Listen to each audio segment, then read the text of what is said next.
we go. Morning, everybody. If you guys are in Massachusetts, it's still morning. It's like 10:30 in the morning. If you guys are on the West Coast, it's like first thing in the morning. You guys are waking up, probably pissed that I'm bugging you. What's up, Chris? And if you guys are obviously in the UK or anywhere on that side of the world, you're like pretty much already done with your Wednesday. But I want to say good morning to you guys, and I want to go back into this case for a couple of reasons. Number one, we were live about Amy Bradley yesterday, and so many people had no idea who she was. And after I spoke with the family a little bit, they had no idea I was even talking about it on the live because they have some other things that they're going through right now. And I said, I'll do another one. I'll do another full-on live about Amy Bradley. So we're gonna start from the very beginning. Wolfland, Kelly, how are you? But again, if this is repetitive for a lot of people, I always say, just tap the screen and share this out, and you guys can always come back later on. We're going to do 2 lives today. We're going to do one right now for an hour, just about an hour, and we'll do another one that's usually like about a half hour later on this afternoon, most likely around probably like 1:30 in the afternoon, just so you guys know. So again, if this sounds repetitive, I apologize, but just tap the hell out the screen, share it out to a bunch of friends and hamsters, and we're going to go right into it. So, Amy Bradley. Amy Bradley went missing March 24th, 1998. Please don't ask me, guys, how I get all my dates, and I always remember them. I got them written down. But March 24th, 1998. Now, she was on a cruise. She was on the Royal Caribbean Rhapsody of the cruise liner. And I'm gonna take you guys from the very beginning to where we are today. So this is going to be a pretty decent live. Hey, Amy, how are you? This is going to be a pretty decent live for you guys. There's going to be information you guys probably don't know about.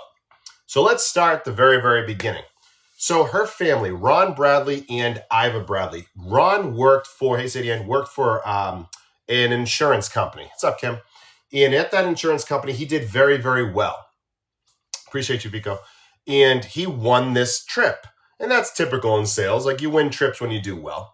So anyways, he won this trip, and he won a 1-week vacation on the Royal Caribbean Rhapsody of the Seas cruise liner. And they were going to different islands like Aruba, St. Thomas, St. Martin, Curacao, stuff like that. Well, Ron Bradley and Iva Bradley, being Southern people back in the mid to late 90s, they didn't want to leave without their kids. Now, a lot of people today, they'll go anywhere without their kids just to have some adult time. But this was a little bit different.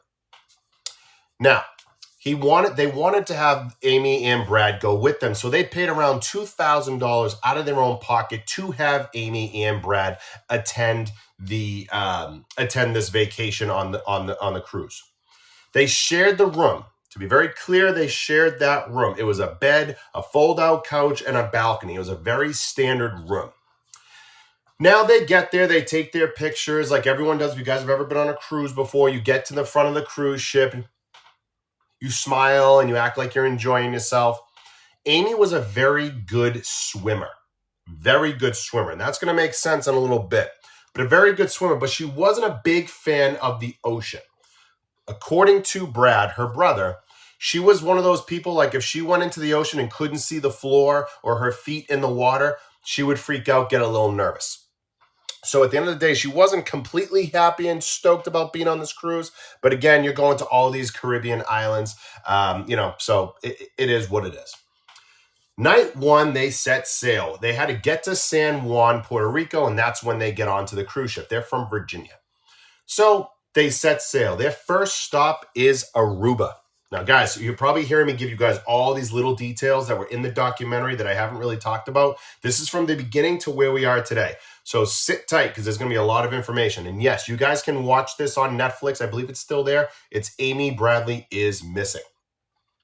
Now, day 1, they're going to Aruba. They're making their way to Aruba. If you guys saw the documentary, you'd also know that they all had dinner that night. When they had dinner on this cruise ship, which was very common, they would actually have place settings with their names there. And you would sit at the place setting. And you would just know easily what they're going to have for dinner, who they are. It's just a better guest experience. Well, Amy is walking around. She eventually goes to the bathroom, and one of the waiters comes over and says, hey, where's Amy? Or where is she? Oh, she's in the bathroom. Oh, we want to take her to Carlos and Charlie's. If you guys don't know what that is or where that is, that's in Aruba. It used to be. It's gone now. But if you guys know Carlos and Charlie's, do you guys know another famous name where Carlos and Charlie's in Aruba was actually brought up? This is me asking you guys. Do you guys know another famous name that was brought up? Michelle, you are the first one. Correct. Natalee Holloway. If you guys know about Natalee Holloway, she went missing from Aruba in 2005, and she was last seen at Carlos and Charlie's. Okay? This was a dive bar, by the way, in Aruba. It's no longer there, by the way. It's gone. But this was back in 1998. So anyways, that waiter wanted to take her to Carlos and Charlie's. But she was at the bathroom. She couldn't answer for herself, so the family's like, okay, we'll let her know.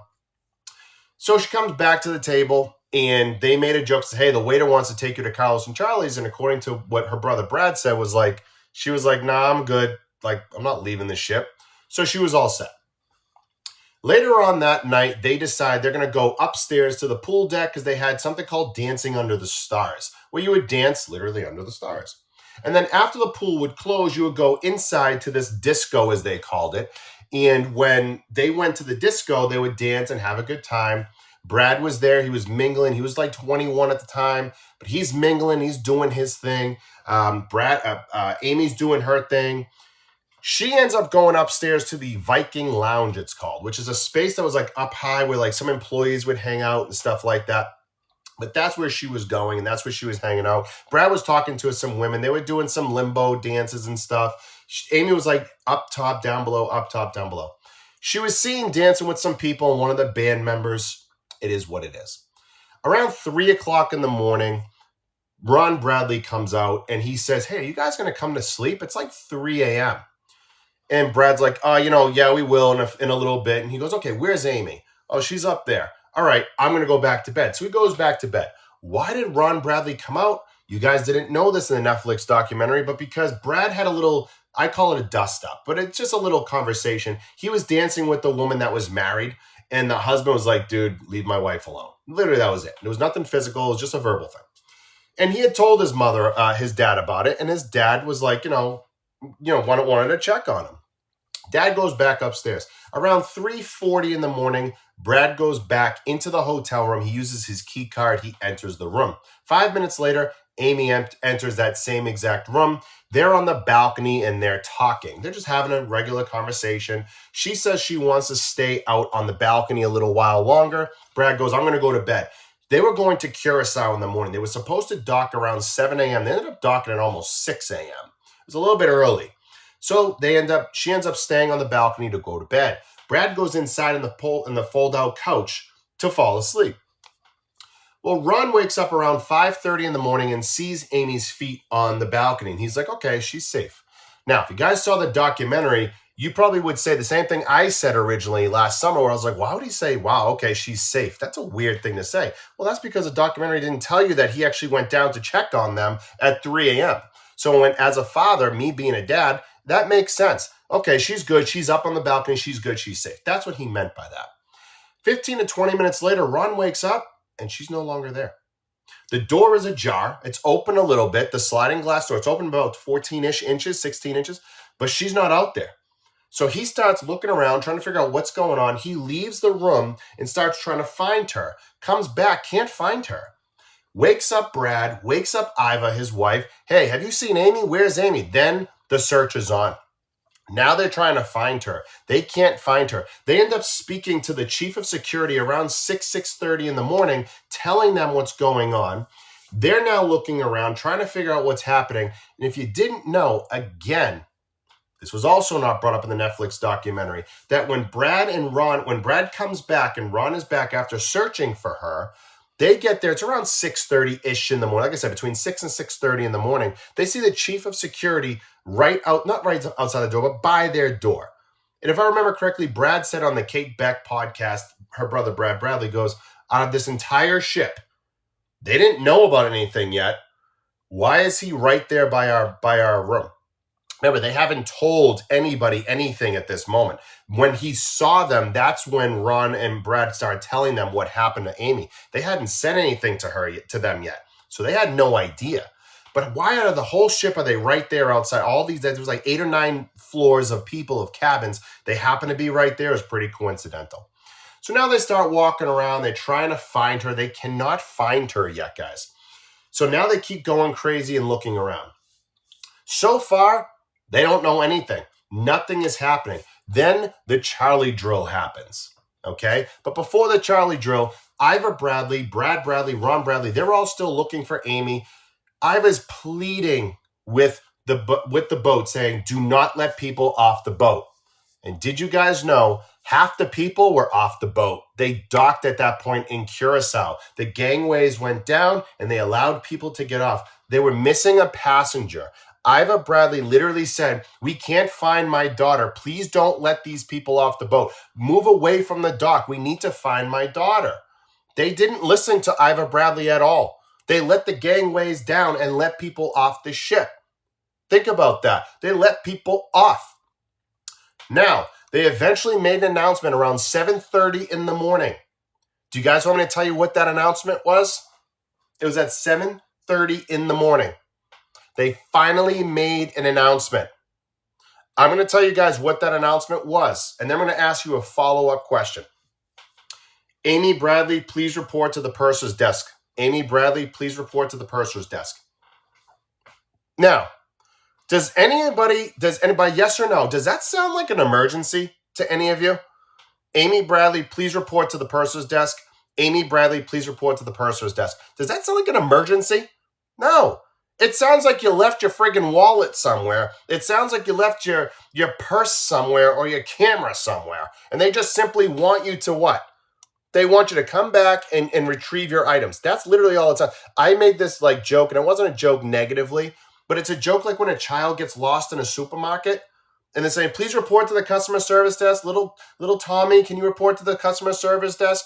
That's what it sounded like. There was no anxiety in that call. There was no emergency in that call. There was no urgency there. The other reason I want to bring this up to you guys is if you didn't know, when you're on a cruise ship, general announcements are only heard and made on the speakers in common areas and hallways. I want to say that again. General announcements are made in the hallways and common areas only, not your rooms. So if you're in your room, you're not going to be able to hear this announcement. If you have music playing, if you have the TV on, if you have the radio on, you're not going to hear these announcements. You guys, if you've been on cruises, already know that because all the announcements that they have, they'd wake people up. They don't want to disturb the passengers. So it's just made in the main hallways and in the common areas. That's it. That's it. Now let's keep going. Let's talk about the Charlie drill. If you don't know what a Charlie drill is, Maddie, you're good. If you don't know what a Charlie drill is, a Charlie drill by definition, especially by boat or on the seas, is a level of a distress call, so to speak. It's a distress search. So if you do a Charlie drill, that means you need to check the entire structure from top to bottom. If you're in a house, you do a top to bottom search of the house. If you're in a building, same thing. In this case, it's a ship. You have to check from top to bottom. Now, did you guys know that the Bradley family was told, we checked the entire ship, she's not here? Let me ask you guys again. Did you guys know that the ship individuals, that the security, the director, the captain, told the Bradleys, we checked the entire ship, she is not here? Appreciate you, Pretzel.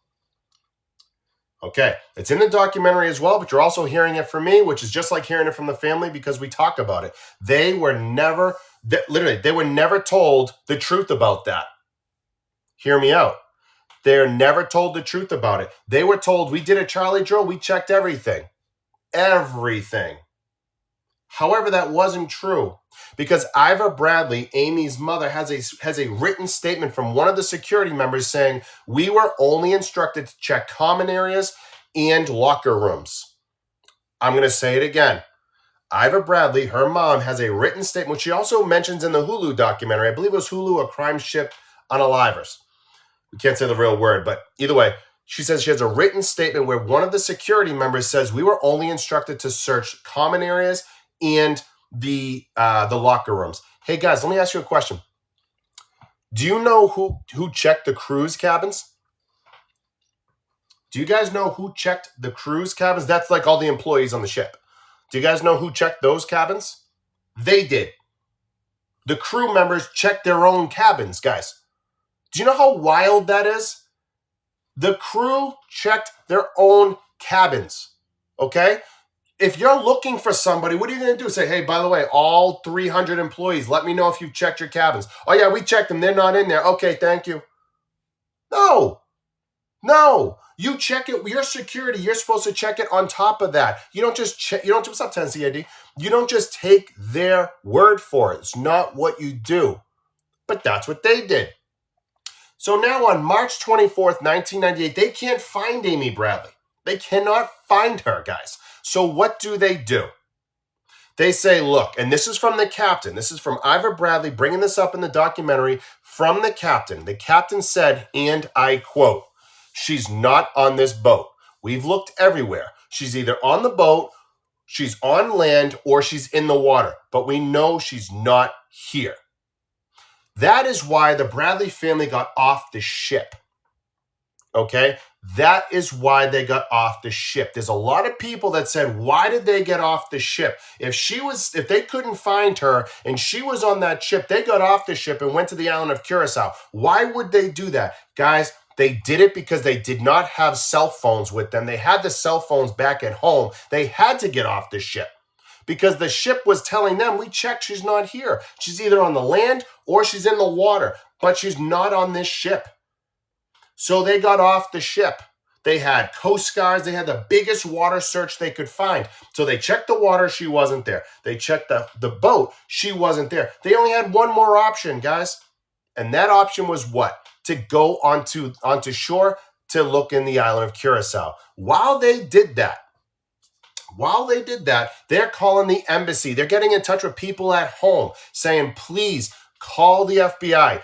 Get in touch with the FBI. We need their help. We need their assistance. Call the FBI. On March 26th, 2 days later, the FBI finally got involved and met them on the ship. Now, do you guys want me to tell you, how did they get back to the ship? How did they get back to the ship? Do you guys want me to tell you that one? Because remember, right now they're in the island of Curacao. Well, how did they catch up to the ship? How did they get back to the ship?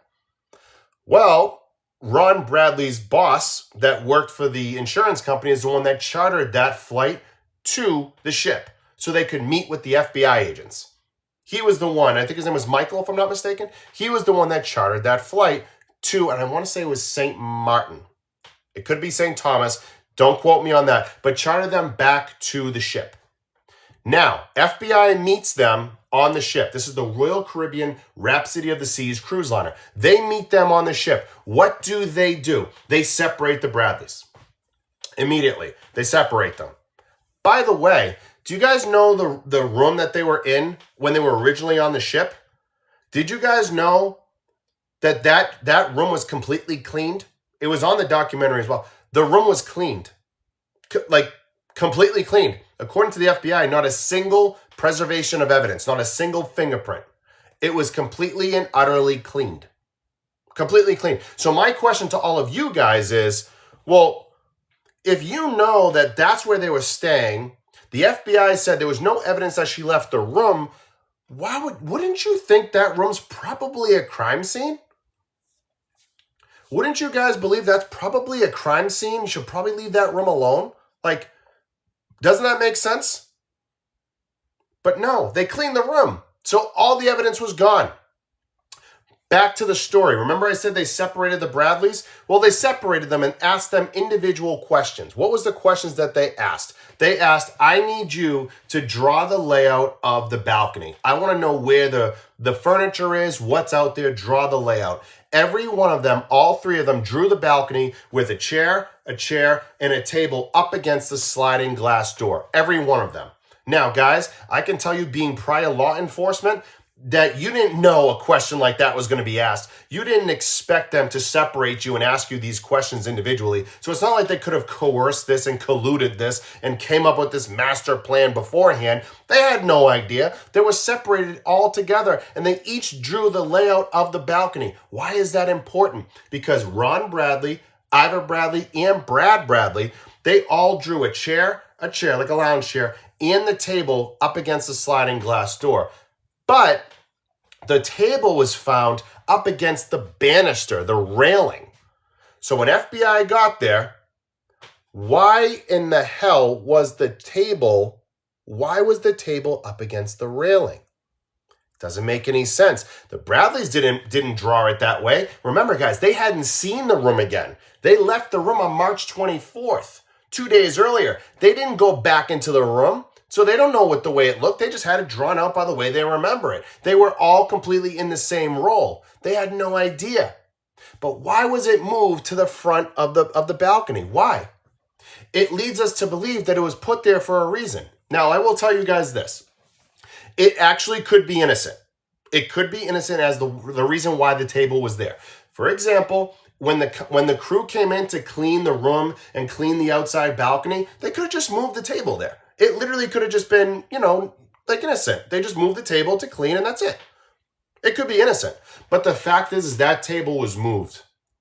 Then they started bringing up ideas that there was footprints on there and there was fingerprints. But that's very confusing because the same FBI agent, the female agent, Agent Sheridan, said there wasn't a fingerprint, there was nothing. Everything was completely clean. Then how the hell did you find a footprint? Think about that. This is in the documentary. You guys can see this. There's discrepancies in what the FBI is saying. They originally said it was clean as anything, not a preservation of a fingerprint, no preservation of evidence at all. But all of a sudden they found a half a footprint? That doesn't make any sense. Especially on the glass, it doesn't make any sense. So let's keep going. So the family decides to draw out the layout of the house, of the balcony. They find what they have to find. Nothing makes any sense. Now they get questioned. Now the family's getting questioned. Why? Well, it's common practice. The FBI questions them. Now, do you guys want me to tell you how the FBI conversation went with the questioning? Just give me a yes or no. Do you guys want me to go into some details about some of those FBI questions and how they went about it? I think it's pretty important. Before I do, there's 1,100 of you on here, guys. We need more support for myself and Amy. Amy cannot voice her concerns. Amy cannot voice what happened. Amy doesn't have the justice that she deserves. This family doesn't have the justice they deserve. The only way they can get that justice is if you guys continue to press that follow button right up here somewhere so that we can continue talking about it. It's extremely, extremely important. So before I keep going, guys, press that little follow button right up here. It takes a couple seconds. There's only a couple hundred of you that are actually following while listening. The rest are just listening to the Boston accent. Do me a favor. Press that little follow button right up here. Even if you don't even want to look at it, look the other way, do a little boop, and move on.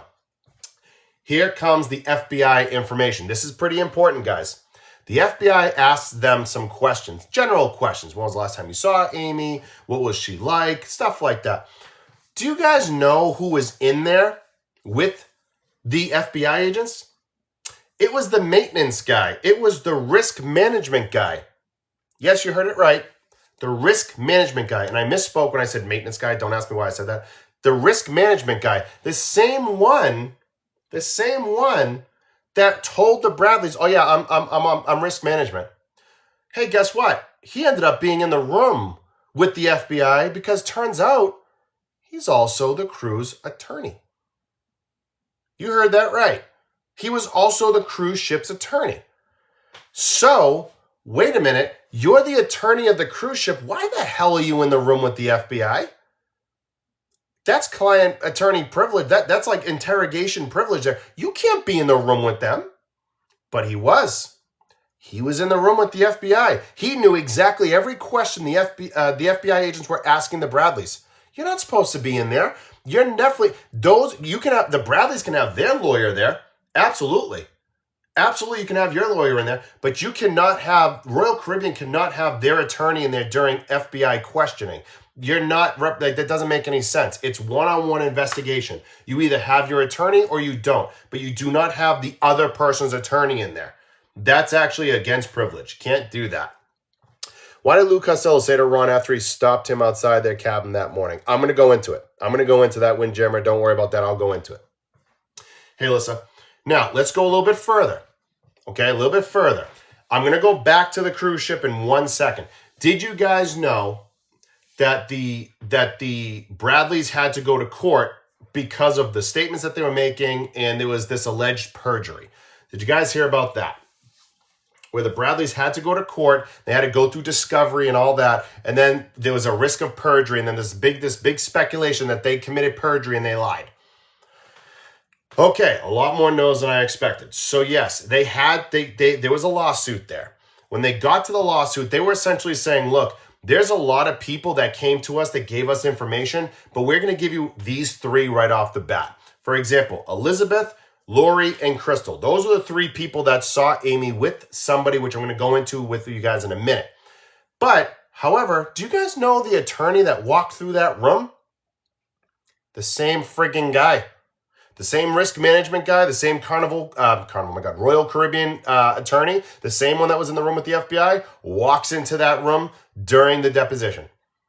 And did you guys know, everyone said they committed perjury. Did you guys know that they actually broke Florida discovery and disclosure laws? They didn't allow the Bradleys to give full discovery and disclosure. They didn't. When they presented it to the judge did not allow them to go through full disclosure and discovery. They actually ended up appealing it, going to the judge. The judge actually had to give another response and statement to that motion. And you guys know what happened to that judge? Because the Bradleys was like, wait a minute, you just violated multiple Florida judicial laws. So that judge, when they filed their appeal, that judge had to give a written statement. Do you know what happened to that judge? Do you guys know what happened to that judge? Anybody? The judge resigned. Well, I say resigned, but the judge left off that case. Resigned, moved off from the case. Instantly. Resigned and moved off from the case. Very interesting, isn't it? So when people are going out there saying the Bradleys lied, they committed perjury and all this, no, it's not how it works. Okay? It's not the truth. See, that's what was put out there, is that they lied and they committed perjury. No. What you're probably wondering, where's the perjury coming from, Grind? You keep saying perjury. Where's the perjury? Because what happened was the Bradleys only brought up the three people that saw Amy, but they did not bring up the several other witnesses' accounts because they weren't given the opportunity to. They only went into a few different people on purpose because discovery and disclosure wasn't complete yet. They still had more, but they were told not to bring it up. They automatically went and filed it with the judge and they closed it. They denied their motion. They weren't even done with discovery yet. Sorry about that. So no, they didn't lie. They weren't given the proper amount of time to go over all this information. That's the problem. So let's go back to the cruise ship. The FBI comes around, they're looking around, they're doing their investigation. They come back and say there's no evidence she left the room. That was their response. There's no evidence that she left the room. Okay. How many of you guys have heard that? There's no evidence that she left the room. How many of you guys heard that? How many of you guys heard that? That there was no evidence that she ever left the room. Okay. Keep that in the back of your squash for a moment. Keep that in the back of your squash. So after a couple days, they don't know what else is going on. They can't find her. What happens to the Bradleys' clothes and all their stuff? Well, it was already packed from a couple of days ago.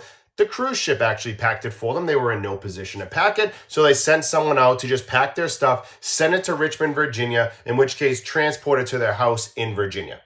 They never packed their own stuff. Why is that important, guys? I'll tell you why that's important. Do you guys hear the thing about the sandals? Did you guys hear the crazy conspiracy about the sandals? Anyone hear the crazy conspiracy about the sandals? And don't you worry, guys. I'll go into all the other details. I'm just trying to take it bit by bit. So if you didn't hear the conspiracy about the sandals, everyone said, including the Bradley family, her sandals were on the balcony. That's where they were. They were on the balcony. It's even said as well in the documentary, Brad brings up her sandals were on the balcony, and they just kind of rolled with it. Well, I challenged Brad, and this was maybe about 4 months ago. It's on TikTok. I showed you guys before. If you guys have been following me for a while, you know. I challenged Brad, and I said, Brad, when did you see those shoes? When did you see the sandals outside? I said, the reason I'm asking is because if you don't remember seeing them until after you got back into the room looking for her, then your room was unattended. There's a very good chance someone put them back in there. Do you guys want to know Brad's response? It's actually extremely eye-opening because it proves a lot of stuff. Do you guys want to know Brad's response to that? Because remember, I challenged him because I said, I need to make sure that like we're all on the same page. I need to make sure it makes sense. Before I give you Brad's response, and I'm going to go into absolute detail, there's 1,000 of you on here, guys. Press that little follow button right up here. Keep tapping that screen and keep sharing this out to as many people as you guys possibly can. But if you haven't followed yet, there's a bunch of you. You're just listening. You got to press that follow button. It's the only way we're going to get justice for Amy, for her parents, for her brother.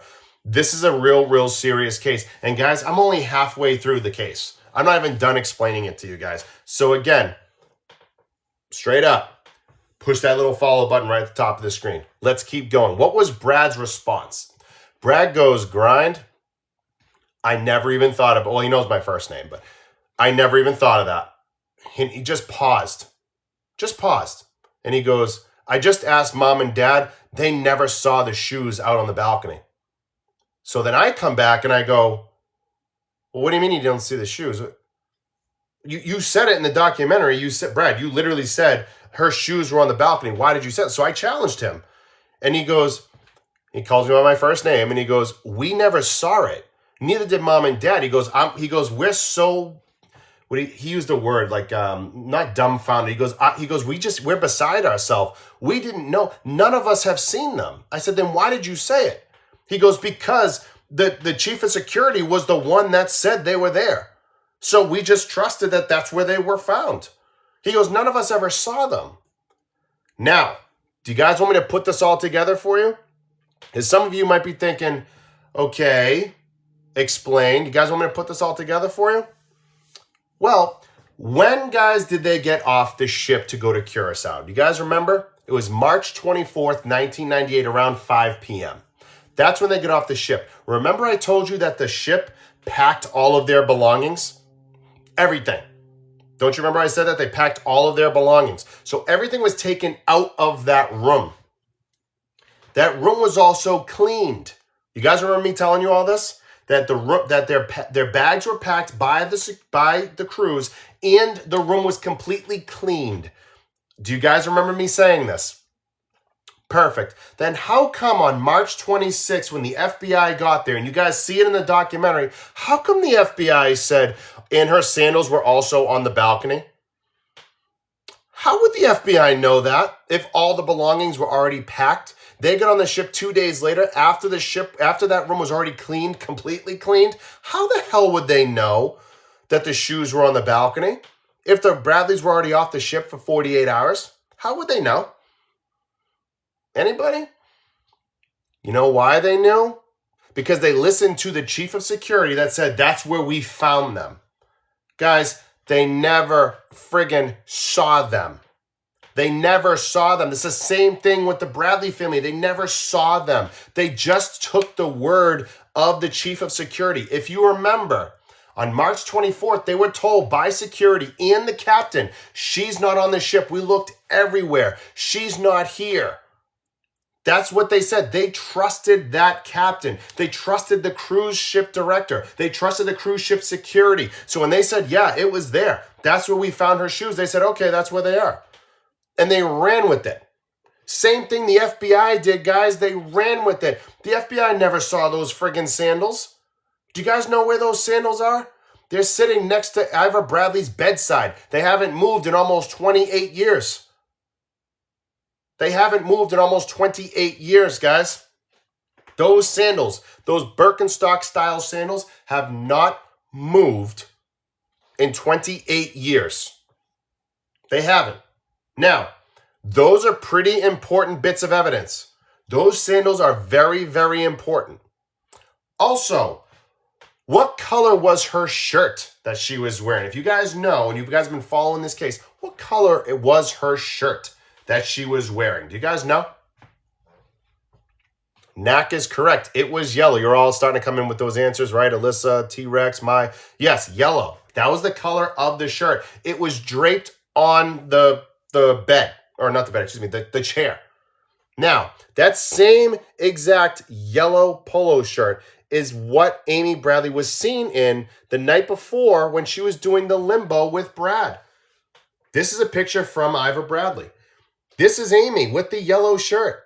Here's Brad. You can see his head right here. Younger Brad, 21-year-old Brad. Here's Brad. Here's Amy doing the limbo. That was the night or the early morning hours before she went missing. Here's the yellow shirt that she's wearing. That same exact yellow shirt, I texted Ivor Bradley and I said, did they ever test the shirt? Did they ever test the sandals? There could be some trace DNA on there, something, maybe some connection that we're not looking at. She goes, they never tested anything, but she sent me the picture. Here's the actual polo shirt, guys. And guess what? Feel free to try to Google this picture. You can't find it. Because Ivor sent it to me. Why do I bring this up? It's not for clout. It's not for recognition. It's because I give a damn about finding answers for this family. They trust me enough to send me a picture of the very last thing that she was seen wearing. I care about this family and I care about getting answers for this family. You guys want to know a little bit more information? Those sandals I was telling you about? You want to know a little bit about that? I'll tell you. They're right there. Those are the actual sandals. Those are Amy Bradley's toe prints on the sandals. Why? Because I care. When I find out that there's potential corruption in something or someone's not doing their job properly, I get a little bit upset and I take it personal. Here's her actual pictures. You know how hard it was for Ivor to take these pictures and send them to me? Because this is from her little girl that they can't friggin' find. And absolutely, there might be some trace DNA still left on these items. There might be. There absolutely might be. We don't know for sure because it's been over 20 some odd years. But there absolutely might be some more trace DNA. So the point that I'm trying to make is when the family is trusting me in doing this, it's because I want to make sure we get answers for them. Let's keep going because, guys, we are not done. You guys are probably wondering, well, wait a minute. The FBI said they never left the room. Remember the FBI said that Amy Bradley, there's no evidence that she left the room. Do you guys remember me saying that by yes or no? There's no evidence that she ever left the room. Just give me a yes or no answer. Or right. Karen works. Right. Okay. So I have a question for all of you. If she didn't leave the room, then how did Lori and Crystal, the two college girls, see her with the band member going up the elevator? And then when she exits the elevator, Elizabeth saw her exit the elevator. So if she didn't leave the room, how did those three witnesses see her with the band member of the Royal Caribbean Rhapsody of the Seas cruise line? Remember, FBI said there's no evidence she left the room. Yes, there is. There's three witnesses specifically, and there's others, but there's three specific witnesses that said we saw her with the band member going up the elevator. And then someone else that, by the way, Lori and Crystal have no idea who that Elizabeth woman is. They have zero idea. They never met. When Lori and Crystal found out from the Bradley family that there's a third witness that saw them get off the elevator, Lori and or Crystal, I do not remember which one it was so ecstatic. Because they said, finally, someone can cooperate with that story because, yes, we saw her. We saw her with the band member, but nobody believed us. Now there's a third witness that said, yeah, I saw them getting off the elevator right around the same exact time. That confirms that she absolutely did leave that room. She had to have. Unless she's a phantom or she's friggin' Houdini, she left the friggin' room. Guys, let's go a little further. Just go a little bit further. So Lori and Crystal, the college girls, they got back to their room a little bit after 6 a.m. That would mean that they saw Amy right before 6 o'clock in the morning. Now, do you guys think it would be a good idea for the FBI to contact or try to find Lori and Crystal's mom who had the room, who owned that room at the time? Like that was her rental. Don't you think it would have made sense for the FBI to communicate with their mother who could confirm what time the girls got back to the room to confirm their statement of what they saw? Don't you think that would make sense? They didn't do it. That woman was never spoken to. Feel free to fact check me. But if you want to fact check me, you might as well contact the Bradleys directly because that's where I get my info from. Guys, they never spoke with the mother. They never even cared. The reason it would have been important to check with them, with the mother, is to confirm the time that those two college girls said, we saw Amy at this time. That's what we saw. We saw Amy at this time with this person. But they never, ever, checked it. Now, someone just said something about key card information. They didn't have their key cards, the two college girls. That's why they knocked on the door, as I said, and the mother had to answer the door. They didn't have their key cards. Now, do you guys want to hear something really, really sad? You guys want to hear some real sad stuff? Because now it gets pretty dicey. This part is actually a little bit tough for me. Just because when I heard it for the first time, when I had Brad and I had Sandy Ann, Sandy Ann went to school with Amy years and years ago. But this part is kind of sad. So Brad Bradley and Iva Bradley are walking around. It's around 3:45 in the morning. To be transparent, I do not remember exactly where they were on the ship, but they happened to run into these two college girls. And these two college girls, remember, they never spoke before. Those two college girls and Brad Bradley and Iva Bradley, they weren't really speaking. They didn't know each other. Those two college girls end up telling them, oh, we told the ship yesterday. We told the ship yesterday that we saw Amy with the bass player from the band. Remember, this is quarter 4 in the morning on a Friday morning, 3:45 a.m. Happened by the grace of God, they run into Brad and Iva Bradley, and they happen to say, oh, no, we told them yesterday. They knew about this. They told them yesterday. Guys, the ship knew that Amy Bradley was seen with the bass player the day before, and they never said anything about it. They also never told the friggin' FBI. I'm going to say that last part again. The ship knew the day before. So when Brad Bradley and Iva Bradley were looking around for their daughter and their sister trying to find answers, guys, the ship knew about it the day before. They didn't say anything. Lori and Crystal literally said, we told them yesterday. We told security yesterday. They know about this. They never, ever discussed it, and they never told the Bradley family that somebody came forward and said, we have information, I should say, in statements confirming that Amy was seen with somebody. They didn't say a damn thing to the family. Not a damn thing. Makes you wonder. Now, I want to ask you guys a question. The quicker you guys can respond to this, the absolute better. Keep tapping that screen. Keep sharing this out. Let me ask you guys a question. Have you guys ever heard the FBI ever sending, what's up, Danielle? Have you ever heard the FBI ever sending a thank you letter to anybody when they do their job? Maybe to like a restaurant, thank you for serving us, or a hotel, thanks for having us. Do you ever hear that at all? It's a little bit inappropriate and a little bit unprofessional, if you absolutely ask me. You don't really see that. Well, take a quick look at this.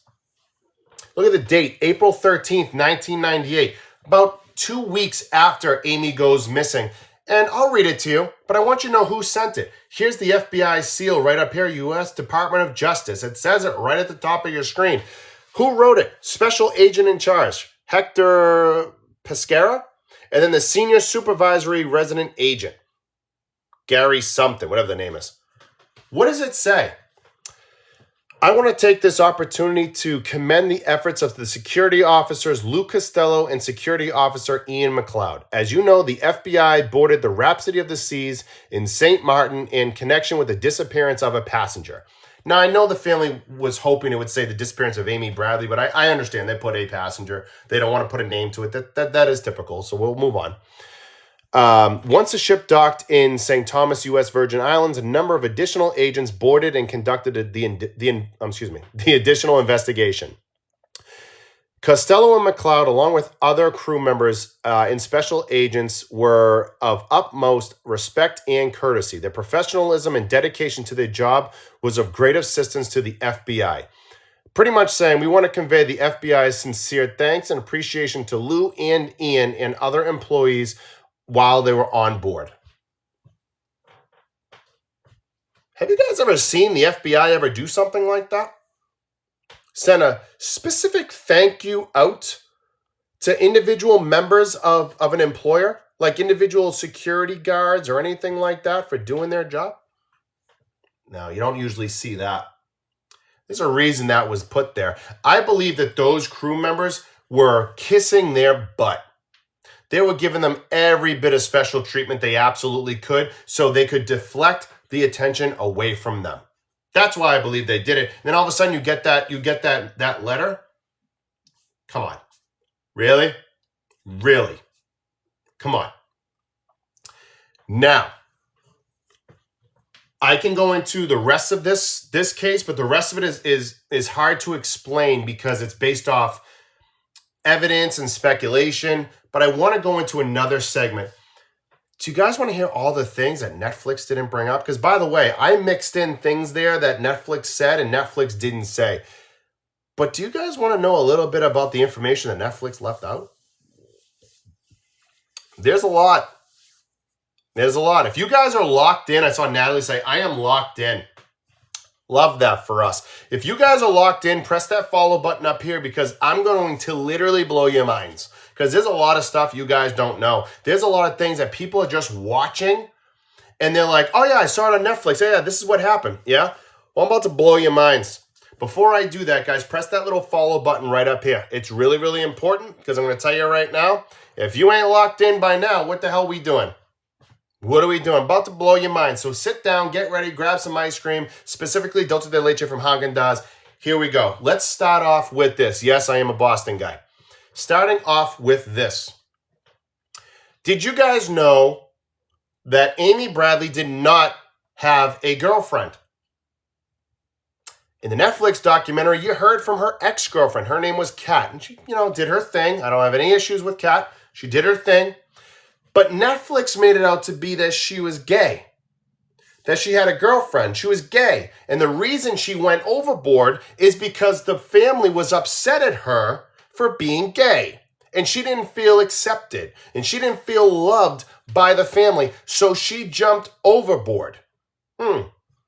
Did you guys know she was actually dating a guy named Tom when she went missing off the Royal Caribbean Rhapsody of the Seas cruise liner, March 24th, 1998? Did you know she was actually dating a guy at the time? Did you guys know that? Yeah, Netflix didn't bring that up.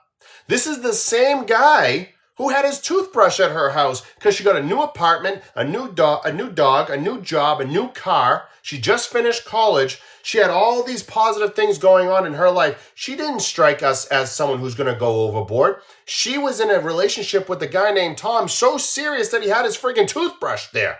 So let me ask you a question. If this is back in 1998 and you know someone's toothbrush is there, wouldn't you assume that's a pretty, I wouldn't say completely serious relationship, but a strong relationship? Would you guys agree with that? If you have your toothbrush at someone's house, it's probably a legit relationship. But in the Netflix documentary, they had Kat saying that Tom and any other guy was a beard, which means it's not a real relationship. It's fake. I'm sorry. It's fake? Do you guys think it's a fake relationship when he has his toothbrush at her house? Do you guys think it's a fake relationship when Tom literally left his job to go back to Curacao with the family to keep looking for her after they returned from the trip? Oh, I'm sorry, you guys didn't know that because that wasn't in the Netflix documentary. You guys probably would have heard this if they actually aired the 5 hours of statements that Tom made. Oh, I'm sorry, Netflix didn't want to air that either. Yes, Tom was interviewed for 5 hours. 5 hours. Do you know how much screen time he got? Right there. That's how much screen time he got, guys. 0. He was interviewed for 5 hours and he got 0 screen time. So that's why you guys didn't know about it. But feel free, if you guys go and watch the documentary, you'll actually see Tom sitting there with 2 men. Who are those 2 men? Those are Amy's uncles. Hey, they were also interviewed. They also didn't get their information put out into Netflix. Do you guys want to know the significance of Amy's uncles, by the way? More information that Netflix didn't know, that didn't put out there. And by the way, we have all the original unedits. So we know this is all true. Do you guys want to know why the uncles are pretty significant? I'll tell you. Because the uncles went back and did the exact same cruise as the Bradleys. They went back a week or 2 later and did the exact same cruise. They stopped at all the islands. You know what those uncles did? And they confirmed it and made those statements to the production company for this Netflix documentary. You know what they did? They did the exact same cruise. And then they went to police stations, churches, hospitals, newspaper stands, asked questions, went onto the ship and started asking people questions. They did their own investigating. They did their own investigation, guys, to find answers for their niece. But they never aired it. Netflix never aired it. None of it. So you guys are probably wondering, wait, back up. Like, damn, back up. You're telling me that Netflix didn't air all this information from the uncles and the boyfriend at the time? Why didn't they air it, Grind? Well, I asked Iva Bradley this question, and I said, well, Iva, why didn't they air it? And she said, well, the production company, I had to go through them, and I asked them, why can't you put this information in? And their response was this: it would be too complicated. That was their response. It would be too complicated. What do you mean too complicated? It wasn't too complicated to get everybody else in there. Why is it too complicated for them? It was too complicated. Then Iva Bradley said, well, I would like to have it in there before it hits the air, like before it goes out there for the final edit. I'd like for that information to go in. Do you know what the production company said? Oh yeah, Gabby, I'm not kidding. Do you guys know what the production company said? When Iva Bradley said, we want that information to be in there, we want the right story to be put out there. Do you know what they told Iva Bradley? Oh, we sold it. It no longer belongs to our production company. If you notice, I never say the name of the production company because I don't know if there's any legal things. But they sold it to Netflix, and they said you need to talk to Netflix about it. And Iva tried, and Netflix didn't get back to them. They never did. So you guys are also probably wondering, well, what about like other production companies? Like, could they do another documentary to put the real story out there? I asked Iva Bradley that. I said, would you guys ever consider doing a new one or an additional one or a better one? She said, yes, we did. Another company reached out, which it's going to remain nameless. And Iva Bradley, speaking on the behalf of the family at the time, she says to me, we did. And we asked them that we want to have a say in what's put in there. And if we don't like it, it can't be aired. And they said no. Essentially, they told the Bradleys, we're going to put out what we want. So the Bradley family said, all right, forget it. So everyone that says, oh, the Bradley family's just in this for money and they're responsible, they're literally turning down documentaries, guys, and turning down money because they want the real story put out there, but it's not out there. So now here we are. That's why I'm here. I put out this information for them because when they're going to Washington, D.C., to get answers for Amy Bradley, I'm putting out the content for them. And I'm not the only one, but I'm like one of the very, very, very few. Okay? When Sandy Ann was going through some things that she's going through right now, family related, I was the one reaching out to them saying, what can I do to keep Amy's name out there? They tell me what to do and I do it. Why? Because I respect them. I respect their due diligence and I respect their hustle and I respect their effort. And yes, guys, they've gone to Washington twice in the last 4.5 months. Twice. To get answers for Amy Bradley. Twice. Here's the recent picture. There's Brad. There's Jim, the PI. There's Iva. There's Ron with some important people. This is their second trip in 4.5 months. You know how many times I've gone to Washington, D.C. to get answers for their loved ones? Many times. So when people say, oh, no, they're just looking for money. They're just looking for money. They're responsible. Yeah? Let me ask you guys this question before we move on to the next piece. Does the Bradleys come off responsible to you after they go to Washington so many times, put their neck out there, deny all of these documentaries and deny every bit of that if they were responsible? Putting their neck out on the line every single day? No, they're not responsible. Let's go back to the documentary, shall we? Because you guys are probably a little bit confused. Do you guys know why this is a big deal about Tom? Do you guys know why the boyfriend was a big deal? Just say yes or no. Do you want me to explain why the boyfriend was a big deal? Because it's important. The reason why the boyfriend was a big deal is because they tried to paint it that Amy Bradley was gay. She wasn't with the guy, she was gay. And the family was upset, and she was upset that the family didn't support her, and she jumped overboard. But that's not true. Because you guys want to know something that was not brought up in the Netflix documentary? Her family was so upset that she was gay that the family actually took Amy and Kat to Myrtle Beach, South Carolina on a vacation. Feel free to fact check me, I'll wait. The family was so upset that she was gay that they decided to take them on a vacation to Myrtle Beach, South Carolina. Does that strike you as someone who's angry at their child for being gay? Anybody? You're so upset that they're gay, but you take them to Myrtle Beach, South Carolina. Okay, cool. Maybe I'm just thick-headed because maybe I don't get it. But that doesn't strike me as someone who's upset that they were gay. I will say this transparently. Ron Bradley did say it wasn't the life we would have chosen. And yes, of course, it came as a shock. This guy, she came out in 95, not 2025. It was a different world back then. Okay, remember that. It wasn't 2025. No, we're in 2026. What I'm saying, it wasn't 2025. It was 1995. A much different world back then. And Ron said, look, it wasn't the life we would have chose for her, but we still loved her unconditionally. Now, if you guys saw the documentary, then did you guys know about this alleged 3-page letter that Ron Bradley wrote to Kristen? Oh my God, Kristen. I saw someone's name, Kat. Excuse me, her name is Kat. I saw someone's name, Kristen. I said it. Did you guys know about this 3-page letter that Ron Bradley allegedly wrote and gave to Kat? It was in the documentary. Did you guys know about that? Cool. I love the fact that a lot of you guys didn't know that. Well, do you guys want me to go into some details about that 3-page letter? Quicker you guys say yes, the better. Right? Love this. I love how interactive you guys are today. I love that. Do you guys want me to give you some details about that letter? First, before I do, there's 1,100 of you on here, guys. Before we go into the details of that letter, press that follow button right up here. It's somewhere in this general vicinity. I see all your comments. I see all your clicks, your shares, your likes, your gifts. I see it all. But before we keep going and I give you some more information about that letter, all I ask is that you guys press that little follow button. It's somewhere up here.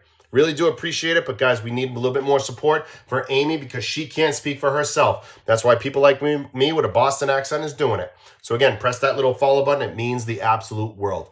Now, let's talk about that letter. Do you guys know what hearsay is? Actually, let's do it this way. By yes or no, by a smile or not a smile, do you know what hearsay is? Just do a little poll for me. If you know what hearsay is, choose that little red smile. If you do not know what hearsay is, then just choose the little no. Gotta love TikTok glitching because I can see all your responses.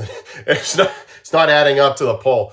But a lot of you seem to know what hearsay is. Hearsay means it didn't come directly from the source to you. You're hearing it from a different person. So for example, if I said, oh, John said this, that's hearsay. Oh, Lisa said this, that's hearsay. I would have to hear it directly from Lisa or the person. That is hearsay. Thank God that this poll is working, right? Jesus. Anyways, that's what hearsay is. Well, let's talk about that letter. Do you know Kat said in the documentary, it was a 3-page letter. And it went on for 3 pages and all this stuff. So I asked Ron, to be fair, I asked Ron through Iva. I said, would he write 3 pages? I'm like, maybe he did. She goes, Grind. And she usually calls me Grind, even though she knows my name. She goes, Grind.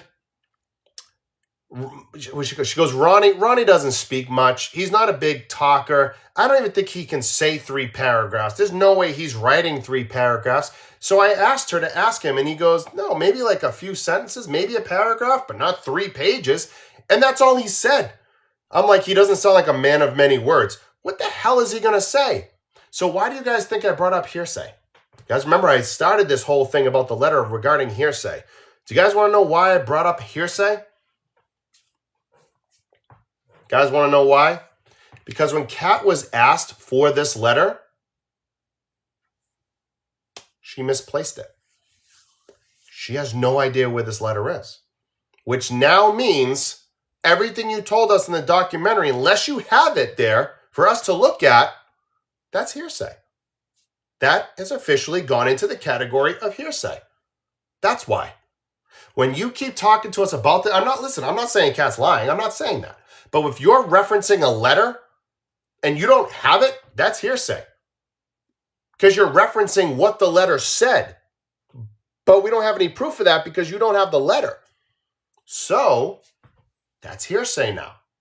So when Ron is saying, I didn't write 3 pages, he goes, maybe a paragraph, but not 3 pages.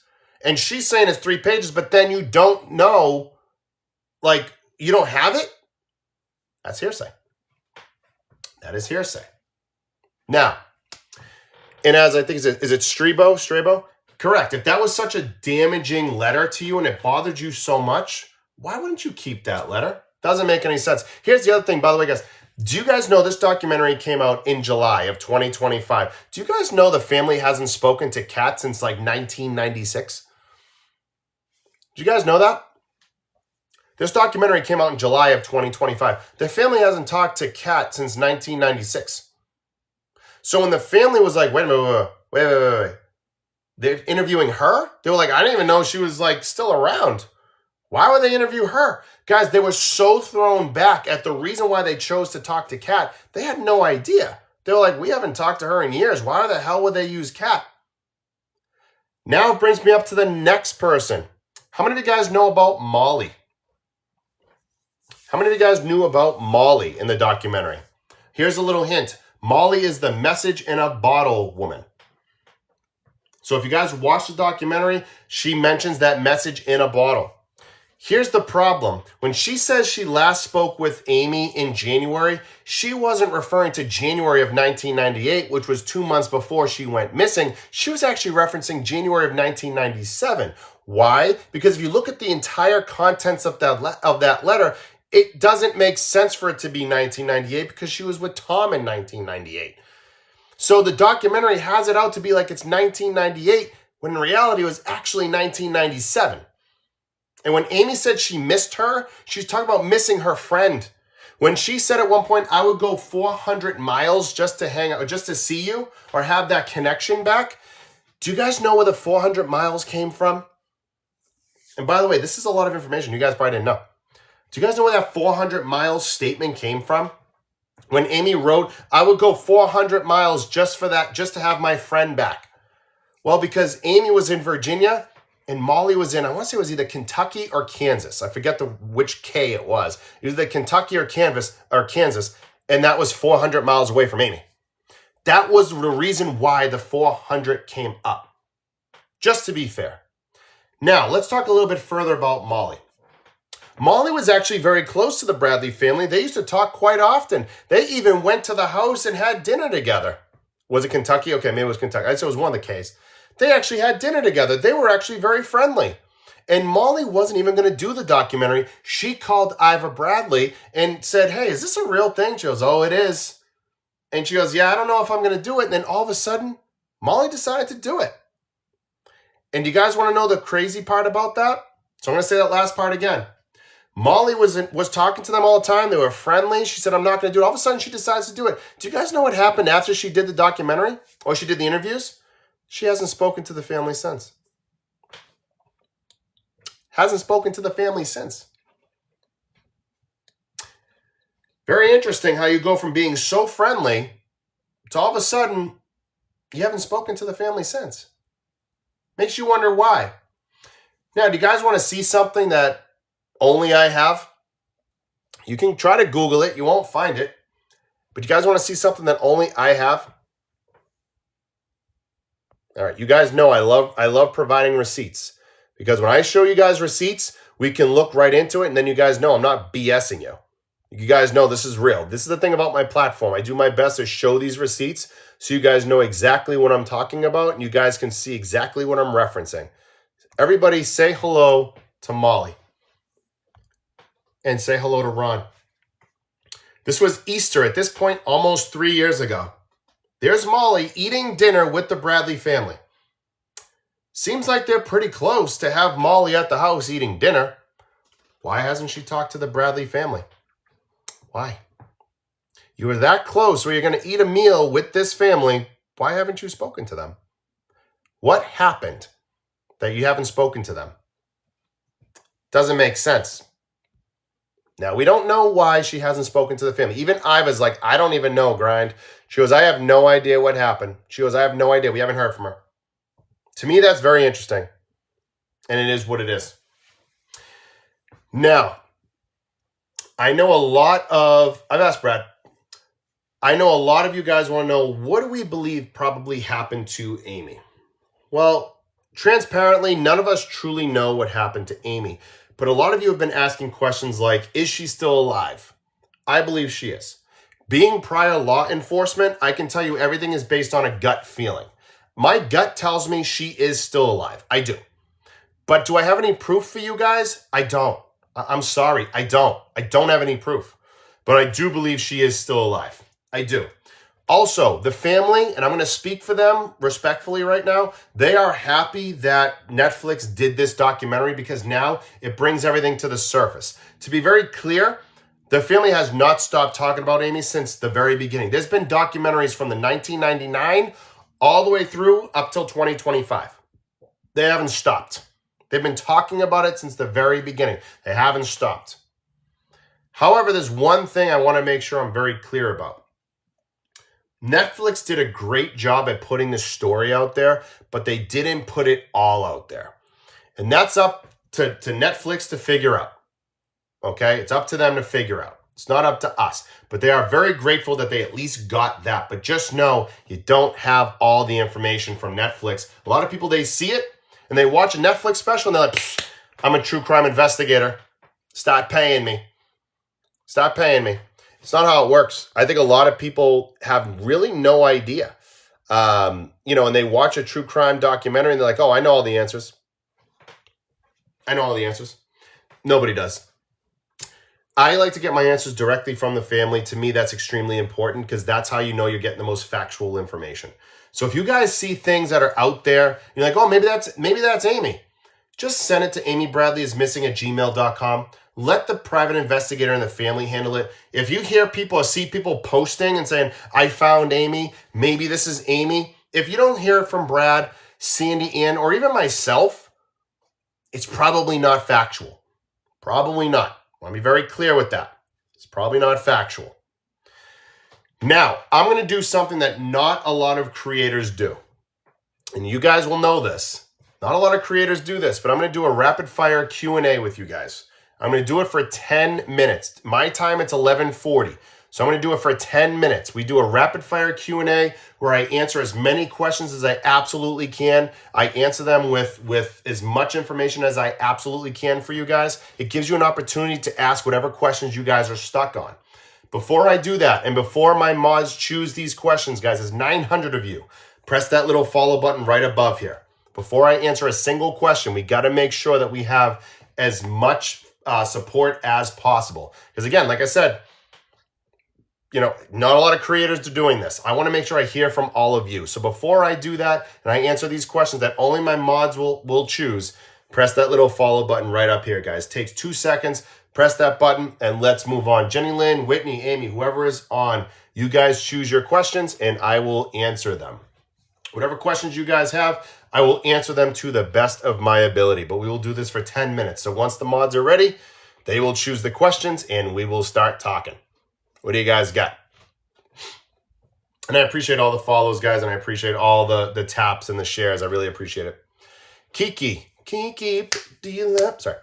I wonder if FBI is still offering the award of $25K. So the reward of $25K is probably still up in the air. We haven't discussed it. I haven't brought it up to the Bradley family. I do know the FBI is still involved. They did recently change their investigators or their agents. Agent Sheridan that you saw on the documentary, the female, she was promoted. So there's a brand new set of agents on this case. They were briefed with the Bradley family. If I'm not mistaken, they were supposed to have a conversation in August of 25.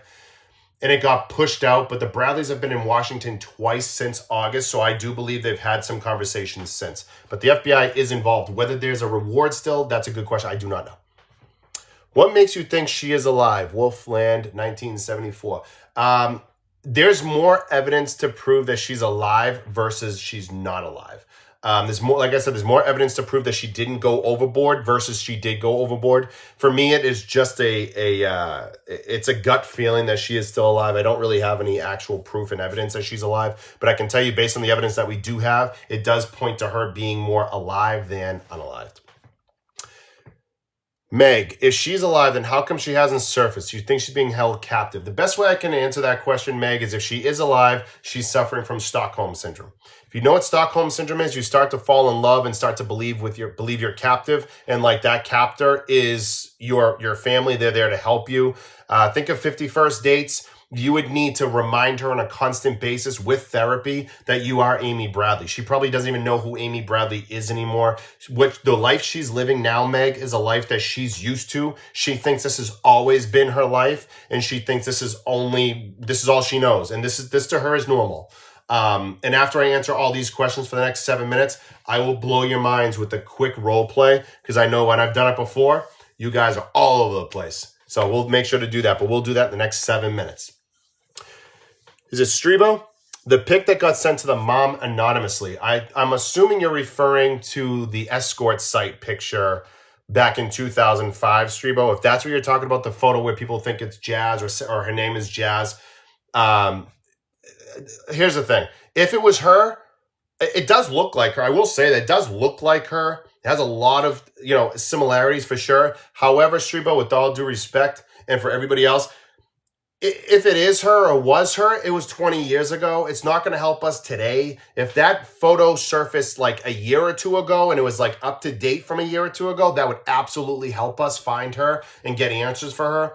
But the fact that it was back in 2005, and from what I understand, the picture was taken in 2002, it's over 20 years ago. And I just, I can't say that would be relevant at this point, whether it was her or not. It looks like her, but I don't think that's going to help us in 2026. What else you guys got? Do you think, isn't she too old to be trafficked now? Alicia, trafficking does not have an age limit. If you can bring, welcome, Strebo. If you can bring value to a trafficking organization, and what is value to trafficking? It's money, it's monetary value. If you can make them $1, they will keep you. There is absolutely no age limit on trafficking. If you've been trafficked for so many years, you typically do move up the ranks and you get involved with more managerial stuff, guys. It is a hierarchy. It is a legit business. And that is how it works. Just because you might be 52 years old or 51 years old doesn't mean you're no longer valuable. If you can make them money, you are valuable. Better Jiu-Jitsu. What about the lady that claimed she was in the bathroom with her? That would be Judy in Barbados. She said that she saw Amy, and Amy was accompanied by 2 or 3 men that stayed outside the bathroom door. Amy mentioned that she might have had a child or children, something like that. Here's the thing. Judy mentions all this, which is fine. I have no issues with that. Then she goes back to the bar or the restaurant with her husband and never said anything for a couple of years. The biggest issue I have with that is maybe she was being honest. Maybe she was. I know the family still talks to Judy, but I would have loved to know why she waited so long to say anything. I'm not saying she lied, but for me, I know me and Sandy Ann and sometimes Brad go back and forth with this. I'm like, I don't know if I believe her because, why would she wait so long? But again, it was a different time. She probably just, again, when you see 3 men with this woman, you don't want to say anything because you don't know what the hell they're going to do to you. So I can understand maybe there's a fear there. Deacon does it. Is it Deacon? I think it's Deacon. Is there any precedence of cruise lines being involved in trafficking? Yes, especially back in the 90s, the Caribbean was a very, very, very big trafficking area and location. I will say if you are on international cruises, there's nothing that can protect you. It is lawless. There is no laws and rules that can keep you safe. It doesn't matter what citizenship you claim. It is lawless. It does not matter. You could literally commit a felony and get away with it because there's no police officers on a ship. It's just security. And even the security is, pretty interesting as well. So even today, to this date, is it still possible? Yes. They estimate about 20 to 40 people go missing. I know it's not a lot because of the size of the cruise ships, but 20 to 40 people go missing every year on cruise ships, and they go unreported. That's 200 to 400 every 10 years that go missing, literally unreported. So if we do the math, since Amy Bradley, she's coming up on 28 years, you're almost at 30 years. You're talking 600 to 1,200 people that have not been found, on cruise ships since then. What about the sailor that claimed he was with her in the brothel? So Better Jiu-Jitsu, you're referring to William Hefner. He was the Navy officer. We have 3 more minutes of this, guys, so make sure you guys have as many questions as you can. Hey, Heather. You're thinking of William Hefner. He was the naval officer. He could have seen her. He absolutely could have seen her. However, he couldn't say anything because if he did, he's not supposed to be in a brothel. He's not supposed to be in those locations or those places. So he could have lost his pension, gotten fired, or worse. So it does make sense that he couldn't say anything. However, I will say there is a connection. This is all I can say because Brad hasn't confirmed me to go any further than this. There is a connection between that brothel and another key player or person involved in this case. I cannot tell you anything more than that. But Brad has confirmed that there is a connection between that brothel that William Hefner claimed to have seen Amy and another key player in this case. However, I cannot tell you anything more than that. Livia Ocean, where do you think she is? I believe she's hiding in plain sight. And when I say hiding, I mean she's living a regular life. And for her, this is normal to her. Literally, she thinks this is normal. And she's living, just like you guys live your life normally, she's living a life that she believes is normal. But I believe she's in plain sight. I believe a lot of people are looking in the Caribbean. They're looking in Norway. They're looking in Canada. But people aren't looking in friggin' Nebraska. They're not looking in friggin' Arkansas. They're not. So I think she's in plain sight. But honestly, guys, we could walk by her and have no idea who the hell she is because she's not going to look like this. Some things won't change structurally, but she's not going to look like this. I could walk by her and have no idea. Now, Brad or Iva or Ron, different. That's family, right? But like me, I could walk by and be like, I wouldn't know. I wouldn't know. Guys, we got 1 more minute of questions. I'm going to blow your minds with this Stockholm Syndrome analogy role play that I know you guys are going to love. Do you think she's in the U.S.? Yes, Aaron. Like I said, could be in the most random place. Like I said, Nebraska, Arkansas, freaking South Dakota. I don't know anybody in South Dakota. Like, do you? I mean, you'll be like, yeah, I'm from South Dakota. Either way, I believe she's in the U.S. somewhere. She could hide in plain sight in the U.S. She would stick out in the Caribbean. Scarlett, do you believe the man on the beach? He was on the Netflix documentary. Yeah, you're thinking of David Carmichael. He was the scuba diver that saw her on the beach, allegedly. And what I would say is, do I believe him? I have no reason not to believe him. The problem that I have with his rendition is that he mentions the Dos Equis watch that she had on, but he also mentions in the documentary that he couldn't get that close to her. So that's the only thing that leaves it in question. Like, how'd you get that close to notice the kind of watch?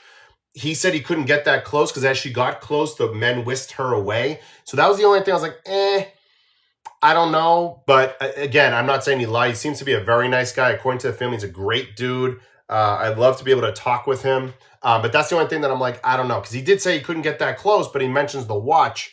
I'm like, how close could you have gotten? You know? So, do you think she knows who she is? No. And that will be the final question, Jenny or Whitney. Do you think she knows who she is? No. I don't. I think whoever she is now is who she believes she's always been. That's what I believe. Now, guys, you guys ready to do this quick 2-minute role play with me about Stockholm Syndrome? If you guys are ready, just say yes. If you guys are ready for this quick analogy role play sitch, just say yes. It's going to be really, really fun. The quicker you guys respond, the absolute better. Before we go into it, guys, if you haven't followed yet, there's about 300 of you that are following, over 600 just listening to me. This will be posted on YouTube. Don't you worry. Press that follow button. It's right up here. Before we keep going, press that follow button. Before we do anything, press that follow button because I want to go into this role play and analogy with you guys. But before we do, you guys are going to give a little bit more support for Amy and the family. So guys, press that little follow button right up here and I'll go into the role play analogy with you guys. Here it is right here. When I do these analogy role plays, what I do is I talk. I don't really ask you much until the very, very end. So all I need you guys to do is just hear me out and listen to me. And then I'll drop the question at the very, very end. Are you guys ready? I'm going to bring up this information to you guys. And I'm going to say a lot of things, and I'm going to ask the final question at the end of the role play. I just need you guys to tune in with me and listen to me, and then I'll ask that final question. Okay? Some of you guys think I sound like a radio host. It is what it is. I guess that's, people call me ugly. Whatever. Here we go. If you guys have siblings, if you guys have cousins, if you guys have a mom, a dad, 2 moms, 2 dads, grandmothers, grandfathers, you guys grew up playing sports, you guys grew up singing, you guys grew up swimming, you guys grew up doing gymnastics, you guys grew up playing an instrument, you guys have pictures of yourself around the house or pictures at your parents' house of when you were younger, or maybe you have home videos of when you were younger, stuff like that. Think of having all of those things, and that's the life you know.